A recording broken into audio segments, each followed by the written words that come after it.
श्री सीताराम जी विराजमान थे। दूर से इसने देखा और कहती है हाय ये तो बहुत सुंदर हैं। अब ये तो सुंदर हैं पर अभी तो हम तो राक्षसी बनी हैं, तो अगर ये सुंदर है तो हम भी सुंदरी बन जाती है। अब ये बढ़िया सुंदर उंदर बन के अपना गई राघव जी के पास। पर मैं एक निवेदन करूं, बनी बनाई चीज चलाऊ हो सकती है पर टिकाऊ नहीं होती है, बिल्कुल नहीं। चाइना का माल समझो, चाइना का चले तो चांद तक, नहीं तो क्या कहते हैं, ऐसा ही कुछ है ना। अब ये बन के गई, जैसे राघव जी के पास गई। अब ऐसा समझिए इसने अपनी बात कैसे रखी, जैसे पहले वो टेप रिकॉर्डर आया करते थे जिसमें कैसेट्स लगती थी। कैसेट डालो, बंद करो और एक बटन दबाओ, कैसेट का रील घूमना शुरू। उसी तरह ये गई और बजना शुरू। तुम सम पुरुष नमो सम नारी, असंजोग विधि रचा विचारी, मम अनुरूप पुरुष जग माही, देखे खोजी लोक त्यों नाही, ताते अब लगी रहे कुंवारी, मन माना कछु तुम ही निहार। एक के ससुआ में सब बोल डाला, पूरा बयां किया। अब ठाकुर जी से सीधा जाके कह रही है हम अपने लायक दुल्हा देखिए तीनों लोक में ढूंढे पर हमको हमारे हिसाब का कोई मिला नहीं, इसी कारण कुंवारे हैं। अब आप हमको ठीक लग रहे हो, भगवान भी इसको ठीक लग रहे हैं, अच्छे नहीं लग रहे। मन माना कछु तुम ही निहारी।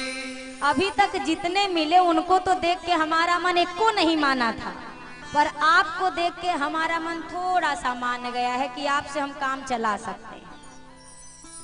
भगवान भी कहे जिसको हम सुंदर नहीं लग रहे हैं तो इनको तो हमसे सुंदर कोई नजर आ जाते तो फरार हो जाएंगे। ठाकुर जी से कहती है अब सोचो पहली मुलाकात में कोई जाकर ना भैया हाल ना चाल ना कौन हो ना कहां से हो, सीधा जाके विवाह प्रस्ताव आप मिलो किसी से, सामने आके हमसे शादी कर लो। ठाकुर जी कहे कि ये कितनी गुणवान कन्या है जो खुद तीन लोक में घूम घूम के अपने लिए दुल्हा ढूंढ रही है, इसके कुल के कितने उच्च संस्कार होंगे। अब ये कहती आप मुझसे विवाह कर लो। ठाकुर जी ने कहा रे हम का सुंदर हैं, हमार छोटका भाई हमसे सुंदर है, हम तो थोड़ा सा करिया है, वो तो गोर एकदम कपूर की तरह गोरा उज्जवल वर्ण। सुनो देवी अहई कुमार मोर लघु भ्राता, वो बगल में हमारे देख रहे ना गोरा गोरा सुपना खाने का वो जो उधर, हाँ हाँ वही वही वही वही, वो छोट भाई है हमारे छोटे भैया। ऐसा करो देखो हम तो नहीं कर पाएंगे विवाह का कि हमारी अर्धांगिनी हमारे बगल बैठी, वहां चली जाओ वहां प्रस्ताव पारित तो हो सकता है, वो भी कुंवारे हैं। अब सूपनखा तुरंत वास्तव में ये भगवान को छोड़ के वहां चली गई। ठाकुर जी ने कहा हमें तो लगा ही था ये जाएगी, ये तुरंत वहां, और वहां जाकर कहती है वही वाला बाजा दोबारा बजाया, तुम सम पुरुष नमो सम नारी। सारा बाजा जब बजाया, अब लक्ष्मण जी ने अभी देखा नहीं, बिना देखे का सुंदरी सुनो मैं उनकर दास। अब ये इधर खड़ी है, लक्ष्मण जी इधर देख के कह रहे सुंदरी सुनो मैं उनका दास हूँ। अब ये सोच रही है जब हमको बिना देखे जान गए कि हम सुंदरी हैं, तो देखने के बाद तो बिल्कुल न्यौछावर हो जाएंगे हम पे। लखन लाल ने कहा वो तो शुक्र मनाओ हम नहीं देखे हैं, तब तक तुम सुंदरी हो, भी देख लिए तो सुंदरी उंदरी बचोगी। लखन लाल ने कहा एक बात बताओ देवी, आपको रानी बनना है कि दासी बनना है? सुपनखा ने कहा हम क्यों दासी बनेंगे, हमें रानी बनना है, हम क्यों दासी बने? सब खराब, फिर तो हमारा मेल ही नहीं हो सकता। सुपनखा ने कहा क्यों, आप तो उनसे थोड़ा गोरे भी हैं, सुंदर भी लग रहे हैं, अच्छे भी हैं, क्यों नहीं हमारा मेल है? लक्ष्मण जी ने कहा देवी बात ये है मैं उनका दास हूँ और मुझसे तुम विवाह करोगी तो दासी बन जाओगी, पर वो जो बैठे हैं प्रभु समर्थ कौशलपुर राजा, वो ना अयोध्या नरेश हैं, कौशलपुरी के राजा हैं, उन्हीं के पास जाओ, हमारे पास कुछ नहीं, हम तो ठन गोपाल। अब तुम बताओ तुम्हें रानी बनना की दासी? ये फिर छोड़ के राम जी के पास चली, दोबारा गई। ठाकुर जी की शोभा इतनी सुंदर है, इनको देख के तो हर कोई लट्टू हो जाता है, तो ये काहे नहीं? सूपनखा ठाकुर जी को देख रही है और कहती है कि देखिए आपके छोटे भाई ने तो हमारा प्रस्ताव ठुकरा दिया, अब आप ही मान लो। वैसे भी आप इतने भी खराब नहीं हैं, बढ़िया हैं, ठीक है। गई राघव जी के पास, कहने लगी आप तो कह रहे थे आपके भाई हूँ, तो कह रहे हैं आपके दास हैं, हमको दासी वासी नहीं बनना है, आप ही हमसे विवाह करो। ठाकुर जी ने कहा अरे किसने बोला दास है? बोला आपके छोटके भाई साहब बोल रहे हैं कि वो आपके दास हैं। राघव जी ने कहा अरे वो पढ़ा रहे हैं और आप पढ़ के चली आई, कोनो दास वास नहीं, हमारे तो छोटका भाई है, कहाँ से दास हो जाएगा, मेरा भाई है वो। सुपनखा ने कहा है तो कहे झूठ बोले, बोला पता नहीं हो सकता है ना समझ। दोबारा फिर से ये गई लखनलाल के पास, ये दोनों भैया मिल के इसको बनाए हैं घड़ी का पेंडुलम, इधर और इधर, इधर और इधर। अब ये जब दोबारा गई लक्ष्मण जी के पास, अब ये तो लखनलाल हैं जो परशुराम जी को चुप करा दिए, तो का सुपनखा की सुनेंगे वो। एक बार आई तब तक तो बर्दाश्त किए, जब दोबारा आई तब भैया से बर्दाश्त नहीं हुआ। ये आके कहने लगी आपने मुझसे झूठ क्यों बोला कि आप दास हैं, आप तो उनके भाई हैं, इसका मतलब आप भी तो राजा ही हैं एक हिसाब से। अब लक्ष्मण जी ने कहा अरे दुष्टे, तुमसे वो विवाह करे जो अपनी कुल की मान मर्यादा को तिनके के समान त्याग दिया हो। इतना तो सुनते ही जो बन के आई थी ना, सब बना बनाया मिटाया, वो बनी जो वो भीतर से थी राक्षसी, भयावह वेश लेकर आई और जैसे माँ की ओर झपकी। देखो भैया मैं बार बार कहती हूँ, जितनी बनावट उतनी मिलावट, जितनी मिलावट उतनी गिरावट। ये बन के आई, माँ की तरफ जैसे दौड़ी, राम जी ने इशारा किया, क्या किया वो लक्ष्मण जी जाने, पर लक्ष्मण जी ने क्या किया वो सुनिए। लक्ष्मण यति लांघवते ही नाक कान बिनु कीन, ताके कर रावण कहाँ मनहु चुनौती। लक्ष्मण अति लांघव सो, अति शीघ्रता से लक्ष्मण भैया ने क्या किया, नाक काटा और कान, नाक कान दोनों काटा। काटा भर होता तो भी ठीक, काट के हथवा पे धर दिया और बोला ले जाओ अपने भैया को दिखा दे। अपने भैया को दिखाना, अब इसको तो भयानक क्रोध।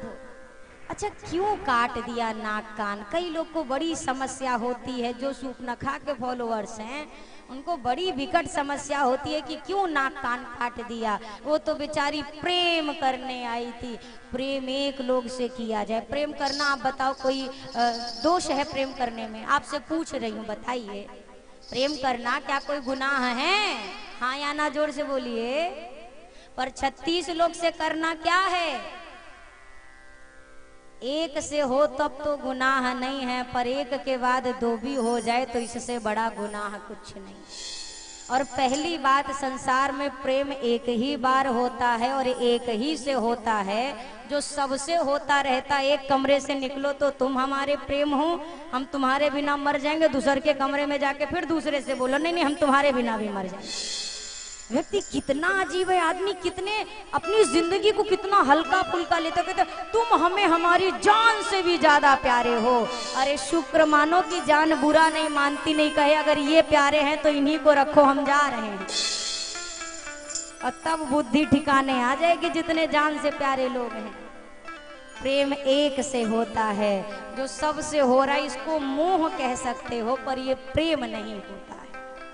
प्रेम गलियति साकरी तामे दो ना समा, एक कह रहेगा, उसमें मैं और तुम भी नहीं होता है, एक होकर जाएंगे तो ही संभव है। जहां पर मैं तुमसे प्रेम करूं तो बस दोनों अलग, मैं कहां बचा।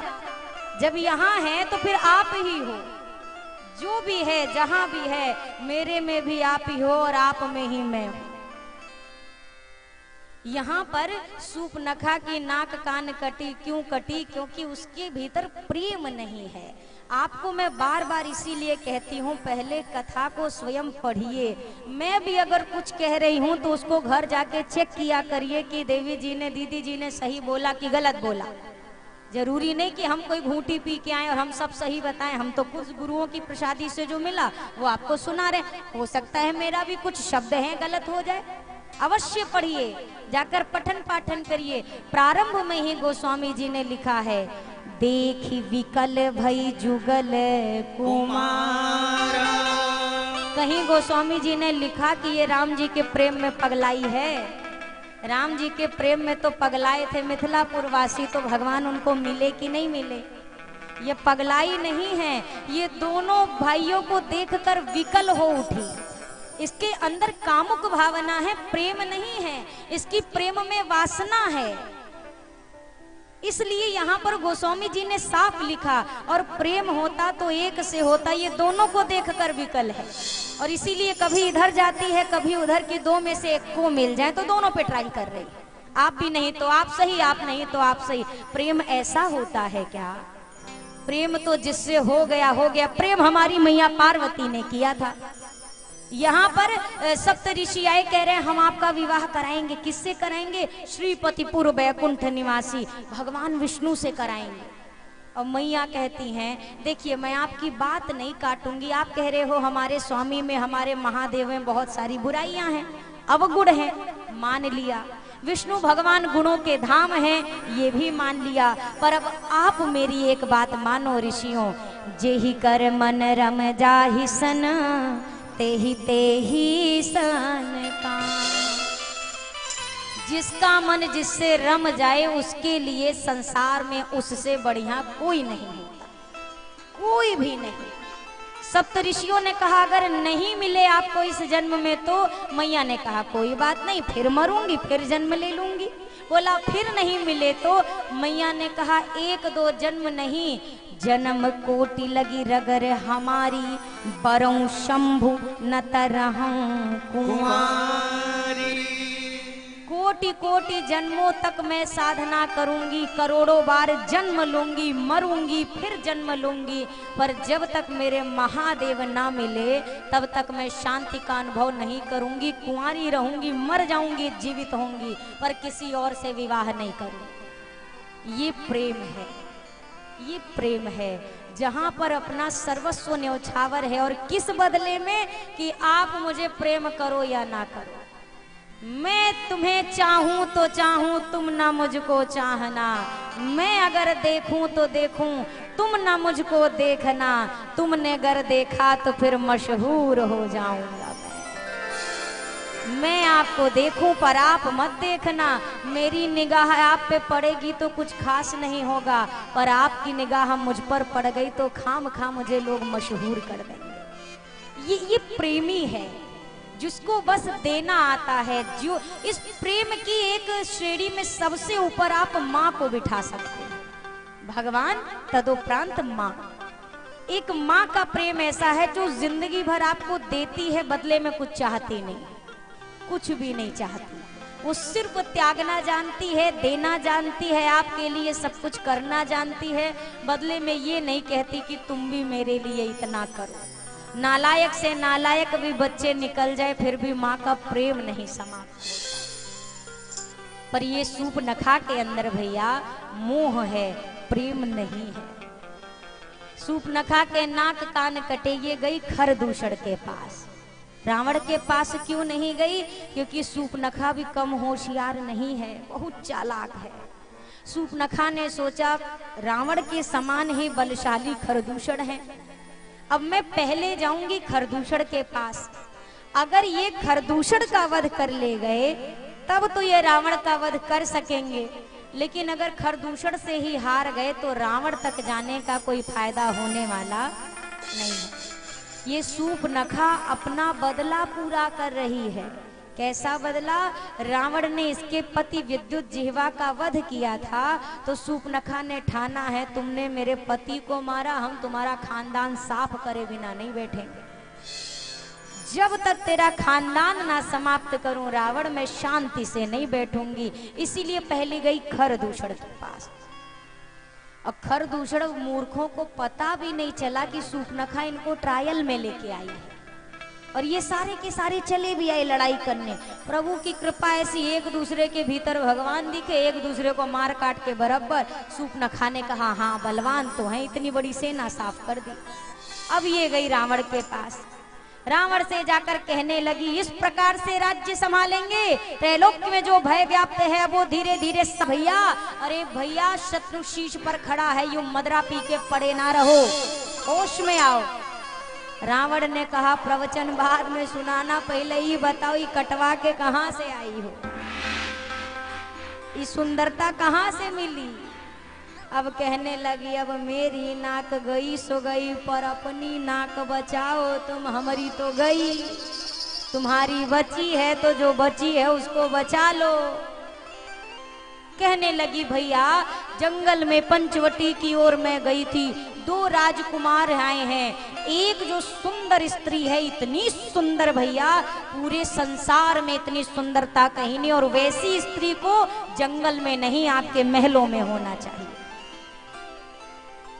नाक कान किसने काटी? 2 तपस्वी थे, तो एक जो छोटा वाला था उसने छल करके मेरे नाक कान काट दिए। रावण ने कहा कि खरदूषण के पास तुम्हें पहले जाना था। शूर्पणखा ने कहा गई थी, वो सब के सब साफ हो गए तब आपके पास आई। अब रावण ने शूर्पणखा से कहा अच्छा तुम जाओ। अब रावण भीतर ही भीतर सोच रहा है खरदूषण मोहि सम बलवंता, तिन्हीं को मारे बिनो भगवंता। रावण भी मूर्ख नहीं है, रावण परम ज्ञानी है, शिव तांडव स्तोत्र का रचयिता है रावण, वो मूर्ख नहीं है, उसको पता है कि उसका उद्धार कैसे होना है। और सोचिए रावण राक्षस होकर अपनी मुक्ति का रास्ता जानता है कि मुझे कैसे मुक्त होना है। हम मनुष्य होकर आज तक नहीं जान पाए कि हमें मुक्त कैसे होना है। हम पड़े हैं दुनिया के झंझटों में, चक्करों में। अभी नया वर्ष आया था ना, नया साल नहीं आया था, ये हमारे वाला है, ये नहीं आप काहे को अपना नया साल मान रहे। हमारा तो आएगा चैत्र में, और खुश नसीब हैं हम और आप की इस बार तो 2 साल में 2 बार नया साल आएगा। एक 22 जनवरी को आएगा और जो बाद में रामनवमी को आएगा वो तो आएगा ही। हमारा नव वर्ष तो वो है भैया, वो हमारा नया वर्ष। इस नए वर्ष की का कहे ठाकुर जी ही मालिक हैं। ये नए वर्ष का मतलब खाली खाओ पियो मौज करो, मतलब नए दिन की शुरुआत इंसान की किससे हो रही है? मदिरा पी के हो रही है, मांस भक्षण करके हो रही है, जितने गलत काम संसार में बनाए गए हैं वो सब करके ये अपना नया दिन शुरुआत कर रहा है। अब तो साल भर आपके 364 दिन हनुमान जी ही मालिक हैं कि आपका क्या होगा। नए दिन का तात्पर्य होता है जीवन की शुरुआत ऐसी की जाए कि आपका पूरा साल सुंदर बीते। यही तो फर्क है अंग्रेजी और हमारे सनातनी नव वर्ष में। इस नव वर्ष में लोग आपको क्लब में मिलेंगे, पर जब हमारी रामनवमी आती है तो लोग आपको अपने गांव या घर के मंदिर के भीतर मिलेंगे। ये फर्क है हमारी और उनकी नवमी। वहां पूरी रात्रि सब पगलाए रहते हैं, उनको होश ही नहीं कि वो घरवा में पड़े हैं कि नाली में जाके बाहर आए गिरे, होश ही नहीं है।